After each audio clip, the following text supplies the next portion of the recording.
নমস্কার শ্রোতা বন্ধুরা, ঋতধারা মনোরমা সাধু ইউটিউব চ্যানেলে সকলকে স্বাগত জানাই। আশা করি সবাই সুস্থ আছেন, আনন্দে আছেন। আজ একটি নতুন গল্প আপনাদের কাছে নিবেদন করছি। আজকের গল্পের নাম নিশীথে। লিখেছেন বিশ্ববরেণ্য লেখক রবীন্দ্রনাথ ঠাকুর। ডাক্তার ডাক্তার জ্বালাতন করিল এই অর্ধেক রাত্রে। চোখ মেলিয়া দেখি আমাদের জমিদার দক্ষিণাচরণ বাবু। ধড়ফড় করিয়া উঠিয়া পিঠ ভাঙা চৌকিটা টানিয়া আনিয়া তাহাকে বসিতে দিলাম এবং উদ্বিগ্নভাবে তাহার মুখের দিকে চাহিলাম। ঘড়িতে দেখি তখন রাত্রি 2:30। দক্ষিণাচরণ বাবু বিবর্ণ মুখে বিস্ফারিত নেত্রে কহিলেন, আজ রাত্রে আবার সেইরূপ উপদ্রব আরম্ভ হইয়াছে। তোমার ঔষধ কোনো কাজে লাগিল না। আমি কিঞ্চিত সসংকোচে বলিলাম, আপনি বোধ করি মদের মাত্রা আবার বাড়াইয়াছেন। দক্ষিণাচরণ বাবু অত্যন্ত বিরক্ত হইয়া কহিলেন, ওটা তোমার ভারী ভ্রম, মদ নহে। আদ্যপান্ত বিবরণ না শুনিলে তুমি আসল কারণটা অনুমান করিতে পারিবে না। কুলুঙ্গির মধ্যে ক্ষুদ্র টিনের ডিবায় ম্লানভাবে কেরোসিন জ্বলিতেছিল। আমি তাহা উস্কাইয়া দিলাম। একটুখানি আলো জাগিয়া উঠিল এবং অনেকখানি ধোঁয়া বাহির হইতে লাগিল। কোচাখানা গায়ের উপর টানিয়া একখানা খবরের কাগজ পাতা প্যাগ বাক্সের উপর বসিলাম। দক্ষিণাচরণ বাবু বলিতে লাগিলেন, আমার প্রথম পক্ষের স্ত্রীর মতো এমন গৃহিণী অতি দুর্লভ ছিল, কিন্তু আমার তখন বয়স বেশি ছিল না, সহজেই রসাধিক্য ছিল। তাহার উপর আবার কাব্যশাস্ত্রটা ভালো করিয়া অধ্যয়ন করিয়াছিলাম, তাই অবিমিশ্রীয় গৃহিণীপনায় মন উঠিত না।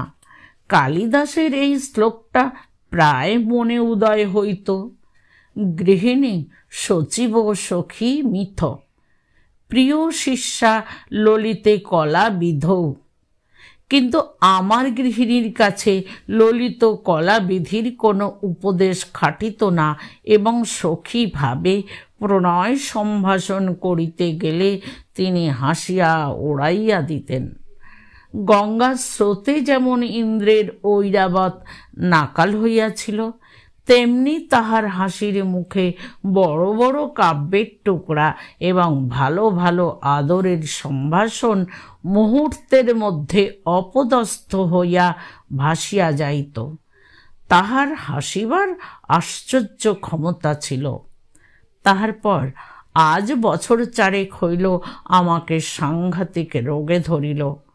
ওষ্ঠব্রণ হইয়া জ্বর বিকার হইয়া মরিবার দাখিল হইলাম। বাঁচিবার আশা ছিল না। একদিন এমন হইল যে ডাক্তার জবাব দিয়া গেল। এমন সময় আমার এক আত্মীয় কোথা হইতে এক ব্রহ্মচারী আনিয়া উপস্থিত করিল। সে গব্য ঘৃতের সহিত একটা শিকড় বাটিয়া আমাকে খাওয়াইয়া দিল। ঔষধের গুণেই হোক বা অদৃষ্টক্রমেই হোক সে যাত্রা বাঁচিয়া গেলাম। রোগের সময় আমার স্ত্রী অহর্নিশি এক মুহূর্তের জন্য বিশ্রাম করেন নাই। সেই কটা দিন একটি অবলা স্ত্রীলোক মানুষের সামান্য শক্তি লইয়া প্রাণপণ ব্যাকুলতার সহিত দ্বারের সমাগত যমদূতগুলার সঙ্গে অনবরত যুদ্ধ করিয়াছিলেন। তাহার সমস্ত প্রেম, সমস্ত হৃদয়, সমস্ত যত্ন দেয়া আমার এই অযোগ্য প্রাণটাকে যেন বক্ষের শিশুর মতো 2 হস্তে ঝাঁপিয়া ঢাকিয়া রাখিয়াছিলেন। আহার ছিল না, নিদ্রা ছিল না, জগতের আর কোনো কিছুর প্রতি দৃষ্টি ছিল না। যম তখন পরাহতের ব্যাঘ্রের ন্যায় আমাকে তাহার কবল হইতে ফেলিয়া দিয়া চলিয়া গেলেন। কিন্তু যাইবার সময় আমার স্ত্রীকে একটা প্রবল থাবা মারিয়া গেলেন। আমার স্ত্রী তখন গর্ভবতী ছিলেন। অনতিকাল পরে এক মৃত সন্তান প্রসব করিলেন। তাহার পর হইতেই তাহার নানা প্রকার জটিল ব্যামোর সূত্রপাত হইল। তখন আমি তাহার সেবা আরম্ভ করিয়া দিলাম। তাহাতে তিনি বিব্রত হইয়া উঠিলেন, বলিতে লাগিলেন, আহ, করো কি, লোকে বলিবে কি? অমন করিয়া দিন রাত্রি তুমি আমার ঘরে যাতায়াত করিও না। যেন নিজে পাখা খাইতেছি এইরূপ ভান করিয়া রাত্রে যদি তাহাকে তাহার জ্বরের সময় পাখা করিতে যাইতাম তো ভারী একটা কাড়াকাড়ি ব্যাপার পড়িয়া যাইত। কোনোদিন যদি তাহার শুশ্রূষা উপলক্ষে আমার আহারের নিয়মিত সময় 10 মিনিট উত্তীর্ণ হইয়া যাইত, তবে সেও নানা প্রকার অনুনয়, অনুরোধ, অনুযোগের কারণ হইয়া দাঁড়াইত। স্বল্পমাত্র সেবা করিতে গেলে হিতে বিপরীত হইয়া উঠিত। তিনি বলিতেন, পুরুষ মানুষের অতটা বাড়াবাড়ি ভালো নয়। আমাদের সেই বরানগরের বাড়িটি বোধ করি তুমি দেখিয়াছ। বাড়ির সামনেই বাগান এবং বাগানের সম্মুখেই গঙ্গা বহিতেছে। আমাদের শোবার ঘরের নিচেই দক্ষিণের দিকে খানিকটা জমি মেহেদির বেড়া দিয়া ঘিরিয়া আমার স্ত্রী নিজের মনের মতো এক টুকরা বাগান বানাইয়াছিলেন। সমস্ত বাগানটির মধ্যে সেই খণ্ডটি অত্যন্ত সাদাসিধা এবং নিতান্ত দিশি, অর্থাৎ তাহার মধ্যে গন্ধের অপেক্ষা বর্ণের বাহার, ফুলের অপেক্ষা পাতার বৈচিত্র্য ছিল না, এবং ঢবের মধ্যে অকিঞ্চিৎকর উদ্ভিজ্জের পার্শ্বে কাঠি অবলম্বন করিয়া কাগজে নির্মিত ল্যাটিন নামের জয়ধ্বজা উড়িত না। বেল, জুঁই, গোলাপ, গন্ধরাজ, করবী এবং রজনীগন্ধারই প্রাদুর্ভাব কিছু বেশি। প্রকাণ্ড একটা বকুল গাছের তলা সাদা মার্বেল পাথর দিয়া বাঁধানো ছিল। সুস্থ অবস্থায় তিনি নিজে দাঁড়াইয়া 2 বেলা তাহা ধুইয়া সাফ করাইয়া রাখিতেন। গ্রীষ্মকালে কাজের অবকাশে সন্ধ্যার সময় সেই তাহার বসিবার স্থান ছিল। সেখান হইতে গঙ্গা দিয়া যাইত, কিন্তু গঙ্গা হইতে কুঠির পানসির বাবুরা তাহাকে দেখিতে পাইত না। অনেক দিন শয্যাগত থাকিয়া একদিন চৈত্রের শুক্লপক্ষ সন্ধ্যায় তিনি কহিলেন, ঘরে বদ্ধ থাকিয়া আমার প্রাণ কেমন করিতেছে, আজ একবার আমার সেই বাগানে গিয়া বসিব। আমি তাহাকে বহু যত্নে ধরিয়া ধীরে ধীরে সেই বকুল তলের প্রস্তর বেদিকায় লইয়া গিয়া শয়ন করাইয়া দিলাম। আমারই জানুর উপরে তাহার মাথাটি তুলিয়া রাখিতে পারিতাম, কিন্তু জানি সেটাকে তিনি অদ্ভুত আচরণ বলিয়া গণ্য করিবেন। তাই একটি বালিশ আনিয়া তাহার মাথার তলায় রাখিলাম। 2টি একটি করিয়া প্রস্ফুট বকুল ফুল ঝরিতে লাগিল এবং শাখান্তরাল হইতে ছায়াঙ্কিত জ্যোৎস্না তাহার শীর্ণ মুখের উপর আসিয়া পড়িল। চারিদিক শান্ত নিস্তব্ধ। সেই ঘন গন্ধপূর্ণ ছায়ান্ধকারে এক পার্শ্বে নীরবে বসিয়া তাহার মুখের দিকে চাহিয়া আমার চোখে জল আসিল। আমি ধীরে ধীরে কাছের গোড়ায় আসিয়া 2 হস্তে তাহার একটা উত্তপ্ত শীর্ণ হাত তুলিয়া লইলাম। তিনি তাহাতে কোনো আপত্তি করিলেন না। কিছুক্ষণ এইরূপ চুপ করিয়া বসিয়া থাকিয়া আমার হৃদয় কেমন উদ্বেলিত হইয়া উঠিল। আমি বলিয়া উঠিলাম, তোমার ভালোবাসা আমি কোনো কালে ভুলিব না। তখনই বুঝিলাম কথাটা বলিবার কোনো আবশ্যক ছিল না। আমার স্ত্রী হাসিয়া উঠিলেন। সে হাসিতে লজ্জা ছিল, শোক ছিল এবং কিঞ্চিত অবিশ্বাস ছিল, এবং উহার মধ্যে অনেকটা পরিমাণে পরিহাসের তীব্রতাও ছিল।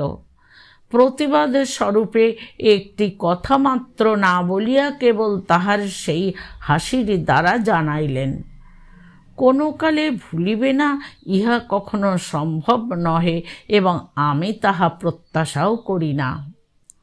ওই সুমিষ্ট সুতীক্ষ্ণ হাসির ভয়েই আমি কখনো আমার স্ত্রীর সঙ্গে রীতিমতো প্রেমালাপ করিতে সাহস করি নাই। অসাক্ষাতে যে সকল কথা মনে উদয় হইত তাহার সম্মুখে গেলেই সেগুলাকে নিতান্ত বাজে কথা বলিয়া বোধ হইত। ছাপার অক্ষরে যেসব কথা পড়িলে দুই চক্ষু বাইহা দদ্দর ধারায় জল পড়িতে থাকে, সেইগুলা মুখে বলিতে গেলে কেন যে হাস্যের উদ্রেক করে এ পর্যন্ত বুঝিতে পারিলাম না। বাদ প্রতিবাদ কথাই চলে, কিন্তু হাসির উপরে তর্ক চলে না, কাজেই চুপ করিয়া যাইতে হইল। জ্যোৎস্না উজ্জ্বলতর হইয়া উঠিল। একটা কোকিল ক্রমাগতই কুহু কুহু ডাকিয়া অস্থির হইয়া গেল। আমি বসিয়া বসিয়া ভাবিতে লাগিলাম, এমন জ্যোৎস্না রাত্রেও কি পিকোবধূ বধির হইয়া আছে? বহু চিকিৎসায় আমার স্ত্রীর রোগ উপশমের কোনো লক্ষণ দেখা গেল না। ডাক্তার বলিল, একবার বায়ু পরিবর্তন করিয়া দেখিলে ভালো হয়। আমি স্ত্রীকে লইয়া এলাহাবাদে গেলাম। এইখানে দক্ষিণাবাবু হঠাৎ থমকিয়া চুপ করিলেন। সন্দিগ্ধভাবে আমার মুখের দিকে চাহিলেন। তাহার পর দুই হাতের মধ্যে মাথা রাখিয়া ভাবিতে লাগিলেন। আমিও চুপ করিয়া রহিলাম। কুলুঙ্গিতে কেরোসিন মিটমিট করিয়া জ্বলিতে লাগিল এবং নিস্তব্ধ ঘরে মশার ভনভন শব্দ সুস্পষ্ট হইয়া উঠিল। হঠাৎ মৌন ভঙ্গ করিয়া দক্ষিণাবাবু বলিতে আরম্ভ করিলেন। সেখানে হারান ডাক্তার আমার স্ত্রীকে চিকিৎসা করিতে লাগিলেন। অবশেষে অনেক কাল একভাবে কাটাইয়া ডাক্তারও বলিলেন, আমিও বুঝিলাম এবং আমার স্ত্রীও বুঝিলেন যে তাহার ব্যামো সারিবার নহে, তাহাকে চিররুগ্ন হইয়াই কাটাইতে হইবে। তখন একদিন আমার স্ত্রী আমাকে বলিলেন, যখন ব্যামো সারিবে না এবং শীঘ্র আমার মরিবার আশাও নাই, তখন আর কতদিন এই জীবন মৃতকে লইয়া কাটাইবে? তুমি আর একটা বিবাহ করো। এটা যেন কেবল একটা সুযুক্তি এবং সদ্বিবেচনার কথা। ইহার মধ্যে যে ভারী একটা মহত্ব, বীরত্ব বা অসামান্য কিছু আছে, এমন ভাব তাহার লেশমাত্র ছিল না। এইবার আমার হাসিবার পালা ছিল, কিন্তু আমার কি তেমন করিয়া হাসিবার ক্ষমতা আছে? আমি উপন্যাসের প্রধান নায়কের ন্যায় গম্ভীর সমুচ্চভাবে বলিতে লাগিলাম, যতদিন এই দেহে জীবন আছে। তিনি বাধা দিয়া কহিলেন, নাও নাও, আর বলিতে হইবে না। তোমার কথা শুনিয়া আমি আর বাঁচি না। আমি পরাজয় স্বীকার না করিয়া বলিলাম, এই জীবনে আর কাহাকেও ভালোবাসিতে পারিব না। শুনিয়া আমার স্ত্রী ভারী হাসিয়া উঠিলেন। তখন আমাকে ক্ষান্ত হইতে লাগিল। জানি না তখন নিজের কাছেও কখনো স্পষ্ট স্বীকার করিয়াছি কিনা, কিন্তু এখন বুঝিতে পারিতেছি, এই আরোগ্য আশাহীন সেবা কার্যে আমি মনে মনে পরিশ্রান্ত হইয়া গিয়াছিলাম। এ কার্যে যে ভঙ্গ দিব এমন কল্পনাও আমার মনে ছিল না, অথচ চিরজীবন এই চিররুগ্নকে লইয়া যাপন করিতে হইবে, এ কল্পনাও আমার নিকট পীড়াজনক হইয়াছিল। হায়, প্রথম যৌবনকালে যখন সম্মুখে তাকাইয়াছিলাম, তখন প্রেমের কুহকে, সুখের আশ্বাসে, সৌন্দর্যের মরীচিকায় সমস্ত ভবিষ্যৎ জীবন প্রফুল্ল দেখাইতেছিল। আজ হইতে শেষ পর্যন্ত কেবলই আশাহীন সুদীর্ঘ সতৃষ্ণ মরুভূমি। আমার সেবার মধ্যে সেই আন্তরিক শান্তি নিশ্চয় তিনি দেখিতে পাইয়াছিলেন। তখন জানিতাম না, কিন্তু এখন সন্দেহ মাত্র নাই যে তিনি আমাকে যুক্তাক্ষরহীন প্রথম ভাগ শিশু শিক্ষার মতো অতি সহজে বুঝিতেন। সেই জন্য যখন উপন্যাসের নায়ক সাজিয়া গম্ভীরভাবে তাহার নিকট কবিত্ব ফলাইতে যাইতাম, তিনি এমন সুগভীর স্নেহ অথচ অনিবার্য কৌতুকের সহিত হাসিয়া উঠিতেন, আমার নিজের অগোচর অন্তরের কথাও অন্তর্যামীর ন্যায় তিনি সমস্তই জানিতেন। এ কথা মনে করিলে আজও লজ্জায় মরিয়া যাইতে ইচ্ছা করে। হারান ডাক্তার আমাদের স্বজাতীয়। তাহার বাড়িতে আমার প্রায়ই নিমন্ত্রণ থাকিত। কিছুদিন যাতায়াতের পর ডাক্তার তাহার মেয়েটির সঙ্গে আমার পরিচয় করাইয়া দিলেন। মেয়েটি অবিবাহিত, তাহার বয়স 15 হইবে। ডাক্তার বলেন, তিনি মনের মতো পাত্র পান নাই বলিয়া বিবাহ দেন নাই, কিন্তু বাহিরের লোকের কাছে গুজব শুনিতাম মেয়েটির কুলের দোষ ছিল। কিন্তু আর কোনো দোষ ছিল না, যেমন সুরূপ তেমনি সুশিক্ষা।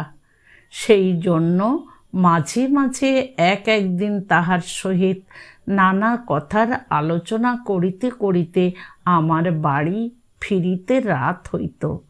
আমার স্ত্রীকে ঔষধ খাওয়াইবার সময় উত্তীর্ণ হইয়া যাইত। তিনি জানিতেন আমি হারান ডাক্তারের বাড়ি গিয়াছি, কিন্তু বিলম্বের কারণ একদিনও আমাকে জিজ্ঞাসা করেন নাই। মরুভূমির মধ্যে আর একবার মরীচিকা দেখিতে লাগিলাম।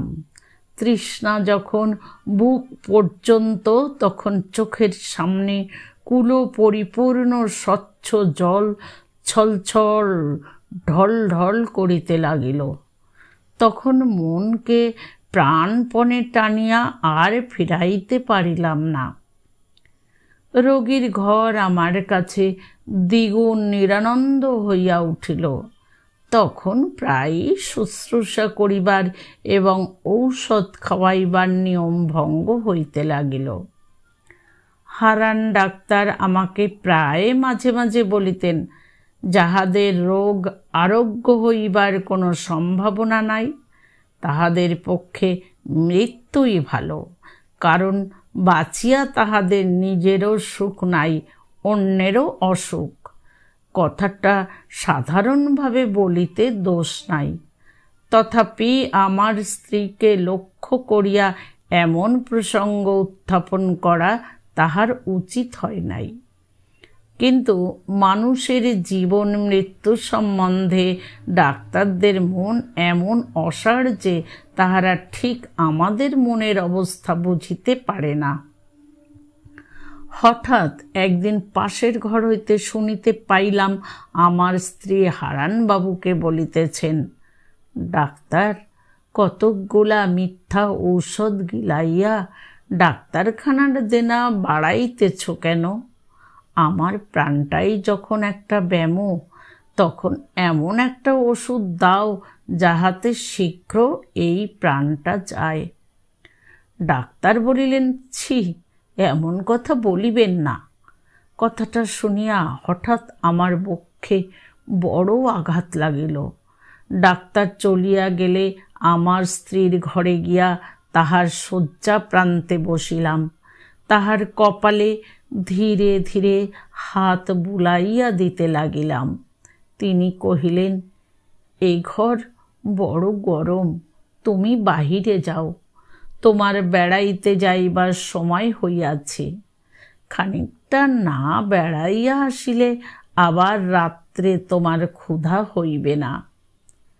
বেড়াইতে যাওয়ার অর্থ ডাক্তারের বাড়ি যাওয়া। আমি তাহাকে বুঝাইয়াছিলাম, ক্ষুধা সঞ্চারের পক্ষে খানিকটা বেড়াইয়া আসা বিশেষ আবশ্যক। এখন নিশ্চয় বলিতে পারি, তিনি প্রতিদিনই আমার এই ছলনাটুকু বুঝিতেন। আমি নির্বোধ, মনে করিতাম তিনি নির্বোধ। এই বলিয়া দক্ষিণাচরণবাবু অনেকক্ষণ করতলে মাথা রাখিয়া চুপ করিয়া বসিয়া রহিলেন। অবশেষে কহিলেন, আমাকে এক গ্লাস জল আনিয়া দাও। জল খাইয়া বলিতে লাগিলেন, একদিন ডাক্তারবাবুর কন্যা মনোরমা আমার স্ত্রীকে দেখিতে আসিবার ইচ্ছা প্রকাশ করিলেন। জানি না কি কারণে তাহার সে প্রস্তাব আমার ভালো লাগিল না, কিন্তু প্রতিবাদ করিবার কোনো হেতু ছিল না। তিনি একদিন সন্ধ্যাবেলায় আমাদের বাসায় আসিয়া উপস্থিত হইলেন। সেদিন আমার স্ত্রীর বেদনা অন্য দিনের অপেক্ষা কিছু বাড়িয়া উঠিয়াছিল। যেদিন তাহার ব্যথা বাড়ে সেদিন তিনি অত্যন্ত স্থির নিস্তব্ধ হইয়া থাকেন। কেবল মাঝে মাঝে মুষ্টিবদ্ধ হইতে থাকে এবং মুখ নীল হইয়া আসে। তাহাতেই তাহার যন্ত্রণা বুঝা যায়। ঘরে কোনো সাড়া ছিল না। আমি শয্যা প্রান্তে চুপ করিয়া বসিয়াছিলাম। সেদিন আমাকে বেড়াইতে যাইতে অনুরোধ করেন এমন সামর্থ্য তাহার ছিল না, কিংবা হয়তো বড় কষ্টের সময় আমি কাছে থাকি এমন ইচ্ছা তাহার মনে মনে ছিল। চোখে লাগিবে বলিয়া কেরোসিনের আলোটা দ্বারের পার্শ্বে ছিল। ঘর অন্ধকার এবং নিস্তব্ধ। কেবল একবার যন্ত্রণার কিঞ্চিত উপশমে আমার স্ত্রীর গভীর দীর্ঘ নিঃশ্বাস শোনা যাইতেছিল। এমন সময়ে মনোরমা ঘরের প্রবেশদ্বারে দাঁড়াইলেন। বিপরীত দিক হইতে কেরোসিনের আলো আসিয়া তাহার মুখের উপর পড়িল। আলো আধারে লাগিয়া তিনি কিছুক্ষণ ঘরের কিছুই দেখিতে না পাইয়া দ্বারের নিকট দাঁড়াইয়া ইতস্তত করিতে লাগিলেন। আমার স্ত্রী চমকিয়া আমার হাত ধরিয়া জিজ্ঞাসা করিলেন, ও কে? তাহার সেই দুর্বল অবস্থায় হঠাৎ অচেনা লোক দেখিয়া ভয় পাইয়া আমাকে 2-3 বার অস্ফুট স্বরে প্রশ্ন করিলেন, ও কে, ও কে গো? আমার কেমন দুর্বুদ্ধি হইল। আমি প্রথমেই বলিয়া ফেলিলাম, আমি চিনি না। বলিবা মাত্রই কে যেন আমাকে কষাঘাত করিল। পরের মুহূর্তেই বলিলাম, ও আমাদের ডাক্তারবাবুর কন্যা। স্ত্রী একবার আমার মুখের দিকে চাহিলেন। আমি তাহার মুখের দিকে চাহিতে পারিলাম না। পরক্ষণেই তিনি ক্ষীণ স্বরে অভ্যাগতকে বলিলেন, আপনি বসুন। আমাকে বলিলেন, আলোটা ধরো। মনোরমা ঘরে আসিয়া বসিলেন। তাহার সহিত রোগিণীর অল্প স্বল্প আলাপ চলিতে লাগিল। এমন সময় ডাক্তারবাবু আসিয়া উপস্থিত হইলেন। তিনি তাহার ডাক্তারখানা হইতে 2 শিশি ওষুধ সঙ্গে আনিয়াছিলেন। সেই 2টি শিশি বাহির করিয়া আমার স্ত্রীকে বলিলেন, এই নীল শিশিটা মালিশ করিবার, আর এইটি খাইবার। দেখিবেন 2টাতে মিলাইবেন না, এ ওষুধটা ভারী বিষ। আমাকেও একবার সতর্ক করিয়া দিয়া ঔষধ 2টি শয্যা পার্শ্ববর্তী টেবিলে রাখিয়া দিলেন। বিদায় লইবার সময় ডাক্তার তাহার কন্যাকে ডাকিলেন। মনোরমা কহিলেন, বাবা, আমি থাকি না কেন? সঙ্গে স্ত্রীলোক কেহ নাই, ইহাকে সেবা করিবে কে? আমার স্ত্রী ব্যস্ত হইয়া উঠিলেন, বলিলেন, না না, আপনি কষ্ট করিবেন না, পুরানো ঝি আছে, সে আমাকে মায়ের মতো যত্ন করে।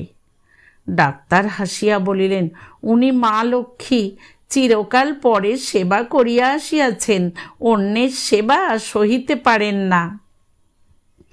কন্যাকে লইয়া ডাক্তার গমনের উদ্যোগ করিতেছেন, এমন সময়ে আমার স্ত্রী বলিলেন, ডাক্তারবাবু, ইনি এই বদ্ধ ঘরে অনেকক্ষণ বসিয়া আছেন, ইহাকে একবার বাহিরে বেড়াইয়া লইয়া আসিতে পারেন। ডাক্তারবাবু আমাকে কহিলেন, আসুন না, আপনাকে নদীর ধার হইয়া একবার বেড়াইয়া আনি। আমি ঈষৎ আপত্তি দেখাইয়া অনতি বিলম্বে সম্মত হইলাম। ডাক্তারবাবু যাইবার সময় 2 শিশি ঔষধ সঙ্গে সম্বন্ধে আবার আমার স্ত্রীকে সতর্ক করিয়া দিলেন।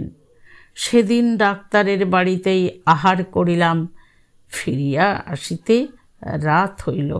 আসিয়া দেখি আমার স্ত্রী ছটফট করিতেছেন। অনুতাপে বিদ্ধ হইয়া জিজ্ঞাসা করিলাম, তোমার কি ব্যথা বাড়িয়াছে? তিনি উত্তর করিতে পারিলেন না, নীরবে আমার মুখের দিকে চাহিলেন। তখন তাহার কণ্ঠরোধ হইয়াছে। আমি তৎক্ষণাৎ সেই রাত্রেই ডাক্তারকে ডাকাইয়া আনিলাম। ডাক্তার প্রথমটা আসিয়া অনেকক্ষণ কিছুই বুঝিতে পারিলেন না। অবশেষে জিজ্ঞাসা করিলেন, সেই ব্যথাটা কি বাড়িয়া উঠিয়াছে? ঔষধটা একবার মালিশ করিলে হয় না? বলিয়া শিশিটা টেবিল হইতে লইয়া দেখিলেন সেটা খালি। আমার স্ত্রীকে জিজ্ঞাসা করিলেন, আপনি কি ভুল করিয়াই এই ওষুধটা খাইয়াছেন? আমার স্ত্রী ঘাড় নাড়িয়া নীরবে জানাইলেন, হ্যাঁ। ডাক্তার তৎক্ষণাৎ গাড়ি করিয়া তাহার বাড়ি হইতে পাম্প আনিতে ছুটিলেন। আমি অর্ধমূর্ছিতের ন্যায় আমার স্ত্রীর বিছানার উপর গিয়া পড়িলাম। তখন মাতা তাহার পীড়িত শিশুকে যেমন করিয়া সান্ত্বনা করে, তেমনি করিয়া তিনি আমার মাথা তাহার বক্ষের কাছে টানিয়া লইয়া 2 হস্তের স্পর্শে আমাকে তাহার মনের কথা বুঝাইতে চেষ্টা করিলেন। কেবল তাহার সেই করুণ স্পর্শের দ্বারাই আমাকে বারংবার করিয়া বলিতে লাগিলেন, শোক করিও না, ভালোই হইয়াছে, তুমি সুখী হইবে। এবং সেই মনে করিয়া আমি সুখে মরিলাম। ডাক্তার যখন ফিরিলেন তখন জীবনের সঙ্গে সঙ্গে আমার স্ত্রীর সকল যন্ত্রণার অবসান হইয়াছে। দক্ষিণাচরণ আর একবার জল খাইয়া বলিলেন, বড় গরম, বলিয়া দ্রুত বাহির হইয়া বার কয়েক বারান্দায় পায়চারি করিয়া আসিয়া বসিলেন। বেশ বোঝা গেল তিনি বলিতে চাহেন না, কিন্তু আমি যেন জাদু করিয়া তাহার নিকট হইতে কথা কাড়িয়া লইতেছি। আবার আরম্ভ করিলেন, মনোরমাকে বিবাহ করিয়া দেশে ফিরিলাম। মনোরমা তাহার পিতার সম্মতিক্রমে আমাকে বিবাহ করিল। কিন্তু আমি যখন তাহাকে আদরের কথা বলিতাম, প্রেমালাপ করিয়া তাহার হৃদয় অধিকার করিবার চেষ্টা করিতাম, সে হাসিত না, গম্ভীর হইয়া থাকিত। তাহার মনের কোথায় কোনখানে কি খটকা লাগিয়া গিয়াছিল আমি কেমন করিয়া বুঝিব? এই সময় আমার মদ খাইবার নেশা অত্যন্ত বাড়িয়া উঠিল। একদিন প্রথম শরতের সন্ধ্যায় মনোরমাকে লইয়া আমাদের বরানগরের বাগানে বেড়াইতেছি। ছমছমে অন্ধকার হইয়া আসিয়াছে। পাখিদের বাসায় ডানা ঝাড়িবার শব্দটুকুও নাই। কেবল বেড়াইবার পথের 2 ধারে ঘন ছায়াবৃত ঝাউ গাছ বাতাসে সশব্দে কাঁপিতেছিল। শ্রান্তি বোধ করিতেই মনোরমা সেই বকুলতলার শুভ্র পাথরের বেদির উপর আসিয়া নিজের দুই বাহুর উপর মাথা রাখিয়া শয়ন করিল। আমিও কাছে আসিয়া বসিলাম। সেখানে অন্ধকার আরো ঘনীভূত। যতটুকু আকাশ দেখা যাইতেছে একেবারে তারায় আচ্ছন্ন।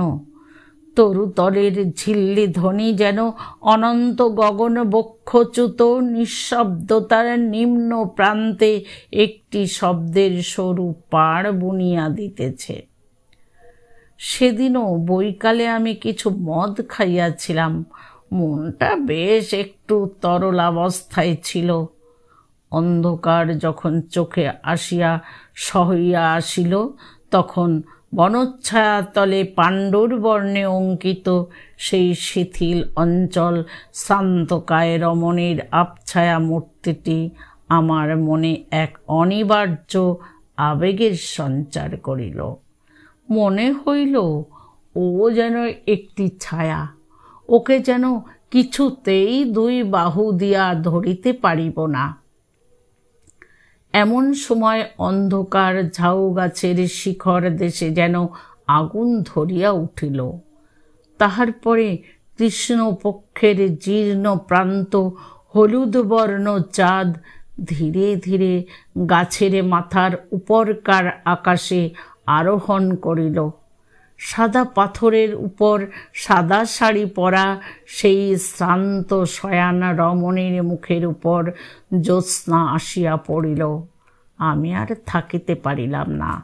কাছে আসিয়া দুই হাতে তাহার হাতটি তুলিয়া ধরিয়া কহিলাম, মনোরমা, তুমি আমাকে বিশ্বাস করো না, কিন্তু তোমাকে আমি ভালোবাসি। তোমাকে আমি কোনো কালে ভুলিতে পারিব না। কথাটা বলিবা মাত্র চমকিয়া উঠিলাম। মনে পড়িল ঠিক এই কথাটা আর একদিন আর কাহাকেও বলিয়াছি, এবং সেই মুহূর্তেই বকুল গাছের শাখার উপর দিয়া, ঝাউ গাছের মাথার উপর দিয়া, কৃষ্ণপক্ষের পীতবর্ণ ভাঙা চাঁদের নিচে দিয়া, গঙ্গার পূর্ব পার হইতে গঙ্গার সুদূর পশ্চিম পার পর্যন্ত হাহা হাহা হাহা করিয়া অতি দ্রুত বেগে একটা হাসি বইয়া গেল। সেটা মর্মভেদী হাসি কি অভ্রভেদী হাহাকার বলিতে পারি না। আমি তদ্দণ্ডেই পাথরের বেদির উপর হইতে মূর্ছিত হইয়া নিচে পড়িয়া গেলাম। মূর্ছা ভঙ্গে দেখিলাম আমার ঘরে বিছানায় শুইয়া আছি। স্ত্রী জিজ্ঞাসা করিলেন, তোমার হঠাৎ এমন হইল কেন? আমি কাঁপিয়া উঠিয়া বলিলাম, শুনিতে পাও নাই সমস্ত আকাশ ভরিয়া হাহা করিয়া একটা হাসি বইয়া গেল?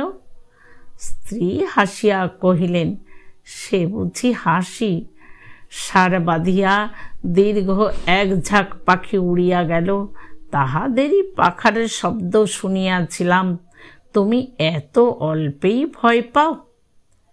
দিনের বেলায় স্পষ্ট বুঝিতে পারিলাম পাখির ঝাঁক উড়িবার শব্দই বটে। এই সময়ে উত্তরদেশ হইতে হংস শ্রেণী নদীর চরে চড়িবার জন্য আসিতেছে, কিন্তু সন্ধ্যা হইলে সে বিশ্বাস রাখিতে পারিতাম না।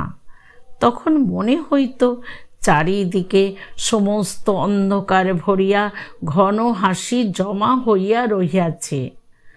সামান্য একটা উপলক্ষে হঠাৎ আকাশ ভরিয়া অন্ধকার বিদীর্ণ করিয়া ধ্বনিত হইয়া উঠিবে। অবশেষে এমন হইল, সন্ধ্যার পর মনোরমার সহিত একটা কথা বলিতে আমার সাহস হইত না। তখন আমাদের বরানগরের বাড়ি ছাড়িয়া মনোরমাকে লইয়া বোটে করিয়া বাহির হইলাম। অগ্রহায়ণ মাসে নদীর বাতাসে সমস্ত ভয় চলিয়া গেল। কয়দিন বড় সুখে ছিলাম। চারিদিকের সৌন্দর্যে আকৃষ্ট হইয়া মনোরমাও যেন তাহার হৃদয়ের রুদ্ধদ্বার অনেকখানি পরে ধীরে ধীরে আমার নিকট খুলিতে লাগিল। গঙ্গা ছাড়াইয়া খড়ে ছাড়াইয়া অবশেষে পদ্মায় আসিয়া পৌঁছিলাম।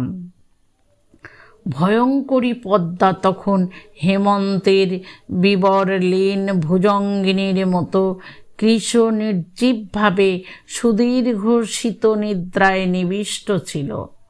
উত্তর পারে জনশূন্য তৃণশূন্য দিগন্ত প্রসারিত বালির চর ধুধু করিতেছে এবং দক্ষিণের উচ্চ পাড়ের উপর গ্রামের আমবাগানগুলি এই রাক্ষসী নদীর নিতান্ত মুখের কাছে জোড় হস্তে দাঁড়াইয়া কাঁপিতেছে। পদ্মা ঘুমের ঘোরে একবার পাশ ফিরিতেছে এবং বিদীর্ণ তটভূমি ঝুপঝাপ করিয়া ভাঙিয়া ভাঙিয়া পড়িতেছে। এইখানে বেড়াইবার সুবিধা দেখিয়া বোট বাঁধিলাম। একদিন আমরা দুইজনে বেড়াইতে বেড়াইতে বহু দূরে চলিয়া গেলাম। সূর্যাস্তের স্বর্ণ ছায়া মিলাইয়া যাইতেই শুক্লপক্ষের নির্মল চন্দ্রালোক দেখিতে দেখিতে ফুটিয়া উঠিল। সেই অন্তহীন শুভ্র বালির চরের উপর যখন অজস্র অবারিত উচ্ছ্বসিত জ্যোৎস্না একেবারে আকাশের সীমান্ত পর্যন্ত প্রসারিত হইয়া গেল, তখন মনে হইল যেন জনশূন্য চন্দ্রলোকের অসীম স্বপ্ন রাজ্যের মধ্যে কেবল আমরা দুইজনে ভ্রমণ করিতেছি। একটি লাল শাল মনোরমার মাথার উপর হইতে নামিয়া তাহার মুখখানি বেষ্টন করিয়া তাহার শরীরটি আচ্ছন্ন করিয়া রহিয়াছে। নিস্তব্ধতা যখন নিবিড় হইয়া আসিল, কেবল একটি সীমাহীন দিশাহীন শুভ্রতা এবং শূন্যতা ছাড়া যখন আর কিছুই রহিল না, তখন মনোরমা ধীরে ধীরে হাতটি বাহির করিয়া আমার হাত চাপিয়া ধরিল।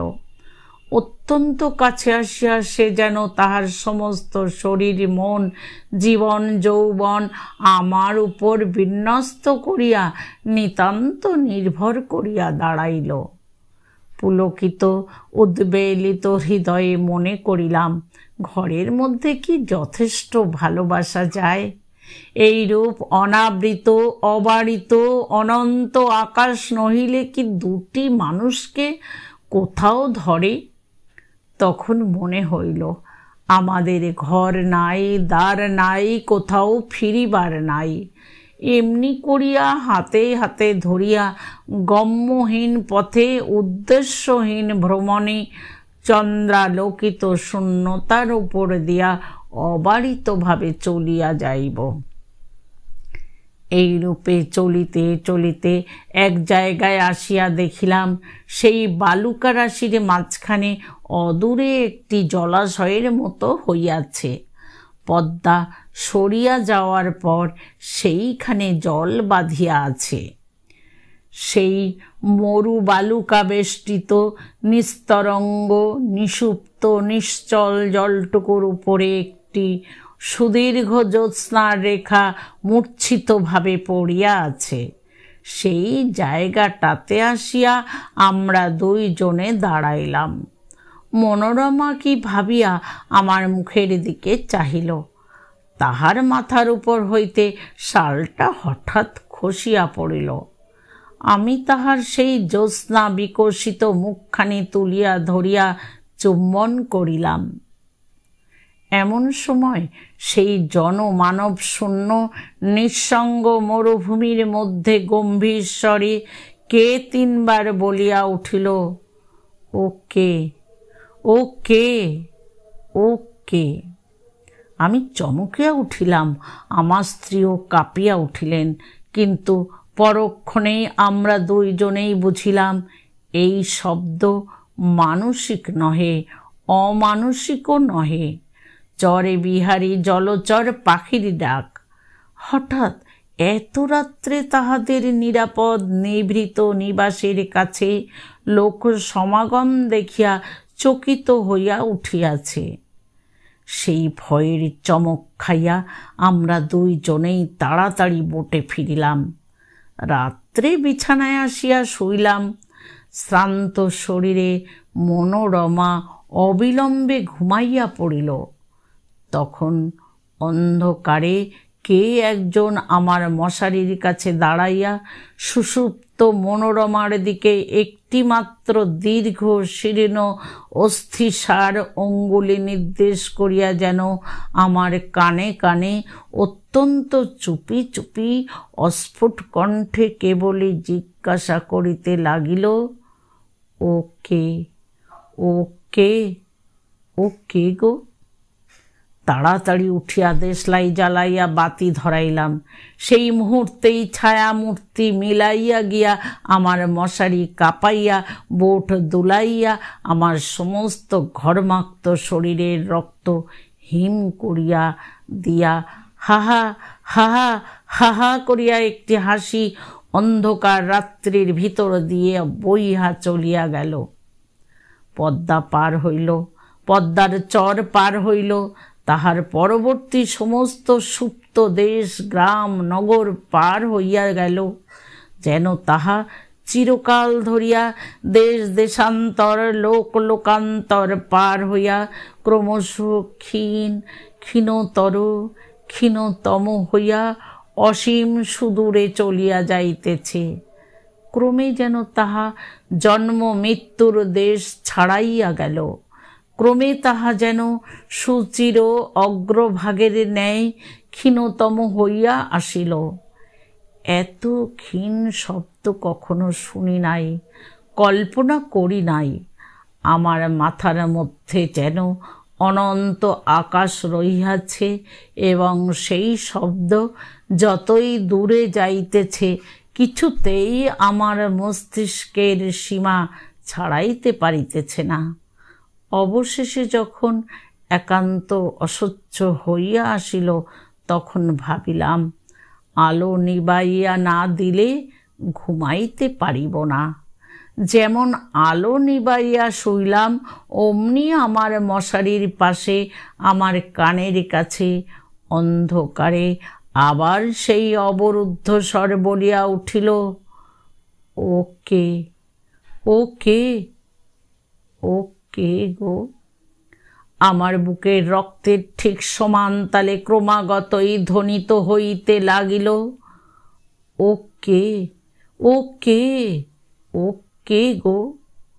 ও কে, ও কে, ও কে গো? সেই গভীর রাত্রে নিস্তব্ধ বোটের মধ্যে আমার গোলাকার ঘড়িটাও সজীব হইয়া উঠিয়া তাহার ঘণ্টার কাঁটা মনোরমার দিকে প্রসারিত করিয়া শিল্পের উপর হইতে তালে তালে বলিতে লাগিল, ও কে, ও কে, ও কে গো? ও কে, ও কে, ও কে গো? বলিতে বলিতে দক্ষিণাবাবু পাংশুবর্ণ হইয়া আসিলেন। তাহার কণ্ঠ রুদ্ধ হইয়া আসিল। আমি তাহাকে স্পর্শ করিয়া কহিলাম, একটু জল খান। এমন সময় হঠাৎ আমার কেরোসিনের শিখাটা দপদপ করিতে করিতে নিবিয়া গেল। হঠাৎ দেখিতে পাইলাম বাহিরে আলো হইয়াছে। কাক ডাকিয়া উঠিল, দোয়েল শীষ দিতে লাগিল। আমার বাড়ির সম্মুখবর্তী পথে একটা মহিষের গাড়ির ক্যাচ ক্যাচ শব্দ জাগিয়া উঠিল। তখন দক্ষিণাবাবুর মুখের ভাব একেবারে বদল হইয়া গেল। ভয়ের কিছুমাত্র চিহ্ন রহিল না। রাত্রির কুহকে কাল্পনিক শঙ্কার মত্ততায় আমার কাছে যে এত কথা বলিয়া ফেলিয়াছেন, সে জন্য যেন অত্যন্ত লজ্জিত এবং আমার উপর আন্তরিক ক্রুদ্ধ হইয়া উঠিলেন। শিষ্ট সম্ভাষণ মাত্র না করিয়া অকস্মাৎ উঠিয়া দ্রুত বেগে চলিয়া গেলেন। সেই দিনই অর্ধরাত্রে আবার আমার দ্বারে আসিয়া ঘা পড়িল, ডাক্তার, ডাক্তার।